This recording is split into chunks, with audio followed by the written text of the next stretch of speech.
কাঠবিড়ালি কাঠবিড়ালি, পেয়ারা তুমি খাও, গুড়মুড়ি খাও। এইভাবেই হয়তো বছর চারেক আগে সাদাসাদি শুরু করেছিল যমজ বোন শান আর মুন। তা তাদের সেই ভালোবাসায় সাড়া দিয়ে পেয়ারা বা দুধ ভাত শুধু নয়, এই কাঠবিড়ালি এখন আইসক্রিম, চকোলেট, চিপস সবই খায়। থাকে বাড়ির ছেলের মতো, খাওয়া, ঘুম, ছাদে বেড়ানো সবই একসঙ্গে।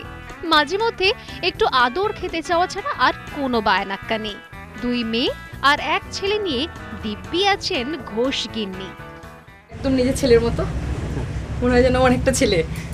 মানে তুলোতে করে প্রথমে দুধ খাওয়াতাম, দিয়ে তারপরে আস্তে আস্তে ভাত খাওয়ানো শেখালাম। তারপর ওর খাবার জায়গা আলাদা, উঠিয়ে বাথরুম করানো, মানে যেখানে সব কিছু দেখিয়ে দিয়েছি সেখানেই করে। ঘুম থেকে উঠে যখন ঘুম থেকে উঠে সেখানেই যায়, সেখানেই খায়, সেখানেই, মানে অন্য কোথাও কিচ্ছু মানে করে না, নোংরা টোংরা কিচ্ছু করে না। আমাদের সঙ্গে থাকে, খাটেও ঘুমায় আমাদের সঙ্গেই। ভালোবাসায় জড়িয়ে রয়েছে, তাই আর কোথাও যায় না, যেতে চায়ও না।